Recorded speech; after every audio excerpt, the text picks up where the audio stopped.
Welcome back students.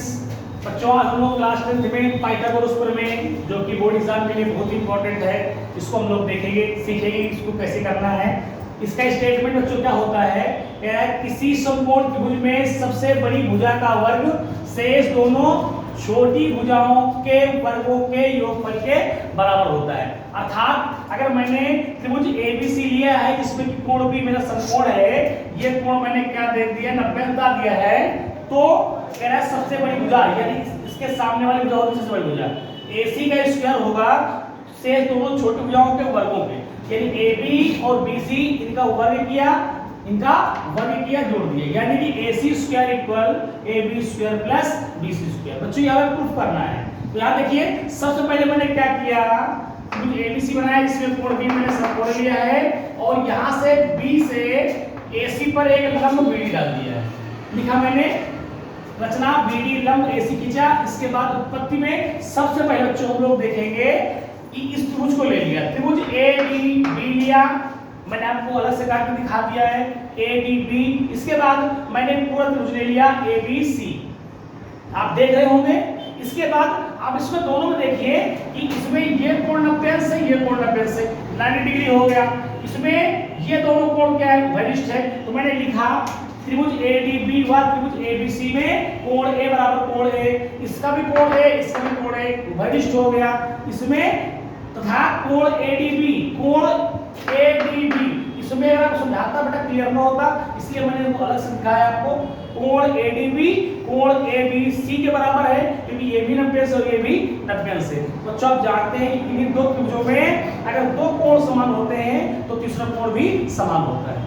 तो इस प्रकार जब जिन त्रिभुजों के कोण समान होते हैं, भुजाएं अनुपातिक होती हैं, तो बच्चों वो त्रिभुज कहलाते हैं समरूप त्रिभुज। क्या कहलाते हैं, समरूप त्रिभुज। अतः हम इसमें कह देंगे कि त्रिभुज ADB समरूप हो गया त्रिभुज ABC के। बच्चों बात क्लियर हो गई। इसके बाद यहाँ पर देखिए समरूप त्रिभुजों की क्या होती है, संगत भुजाओं का अनुपात। समरूप त्रिभुज में संगत भुजाओं का अनुपात बच्चों क्या होता है, समान होता है। अतः यहाँ देखिए अगर मैं इस त्रिभुज की ये भुजा ले रहा हूँ, AB ले रहा हूँ, तो इसकी त्रिभुज की संगत भुजा कौन सी होगी, AC होगी। मैंने इसकी ले लिया AB और इस त्रिभुज को ले लिया AC भुजा। ठीक, अब देखिए बेटा इस त्रिभुज की मैंने अगर AD लिया है तो इसकी संगत भुजा कौन सी होगी, AB।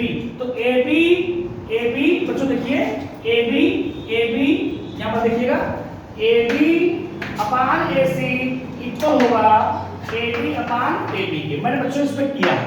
इसके बाद देखिए AB का मल्टीप्लाई हम AB पे करेंगे तो कितना आ जाएगा AB स्क्वायर, और AC का मल्टीप्लाई जब AD में करेंगे तो AC मल्टीप्लाई AD आएगा। बच्चों इससे हमने इक्वेशन फर्स्ट बना दिया है।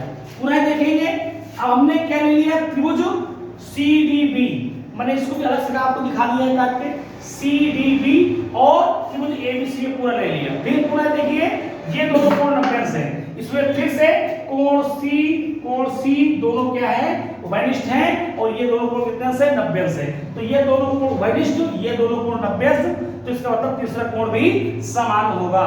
अगर तीसरा कोण समान हो गया तो इसका मतलब दोनों भुजाएं क्या है, अनुपातिक है। इसका मतलब है कि त्रिभुज CDB समरूप होगा त्रिभुज ABC की, ये त्रिभुज इसके समरूप होगा। और बच्चों हम जानते हैं कि समरूप त्रिभुज में क्या होता है, संगत भुजाओं का अनुपात बराबर होता है। संगत भुजाओं का अनुपात बच्चों इसमें देखिए इसकी भुजा अगर मैंने BC लिया है, आप देखिए अगर मैंने इस त्रिभुज की भुजा BC लिया है तो इसकी संगत भुजा कौन सी होगी बच्चों, AC होगी। तो BC अपान AC कर दिया बच्चों, BC अपान AC कर दिया। अगर मैंने इस त्रिभुज का DC लिया है, इसकी संगत भुजा कौन सी होगी, संगत भुजा BC होगी। तो BC अपान AC इक्वल होगा DC अपान BC के। बच्चों मैंने BC अपान AC इक्वल DC अपान BC कर दिया है। अब देखिए BC का मल्टीप्लाई BC में करेंगे equal AC multiply DC, equation second हो गया। बच्चों मैंने क्या किया, समीकरण 1 और समीकरण 2 को जोड़ देंगे। समीकरण 1 और 2 को जोड़ने पर बायां पक्ष बाएं पक्ष से जुड़ेगा, दायां पक्ष दाएं पक्ष से जुड़ेगा। तो बच्चों यहाँ पर देखें AB square plus BC square कर दिया इक्वल में AC multiply AD plus AC multiply BC। बच्चों ये कर दिया। अब यहाँ से उभयनिष्ठ बच्चों देख रहे होंगे क्या है AC, मैंने AC कर दिया।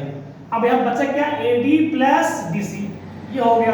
अब ध्यान से देखिए, A से D, D से C, A से D, D से C, यानी पूरा कितना हो गया, AC, यानी इसकी जगह क्या लिख सकते हैं हम लोग बच्चा, AC। तो AC मल्टीप्लाई AC क्या हो गया, AC स्क्वायर। अतः यहाँ पर हमने देखा क्या, AB square plus BC square equal AC square, या इसे लिख सकते हैं बच्चों हम लोग AC स्क्वायर बराबर AB square plus BC square, जो कि बच्चों हमारा कथन था कि किसी समकोण त्रिभुज में सबसे बड़ी भुजा का वर्ग शेष दोनों छोटी भुजाओं के वर्गों के योगफल के बराबर होता है, जो हमें प्रूफ करना था बच्चों। ये हमारा कंप्लीट हो चुका है। तो उम्मीद करता हूं बच्चों कि आपको ये अच्छे तरीके समझ में आ गया होगा।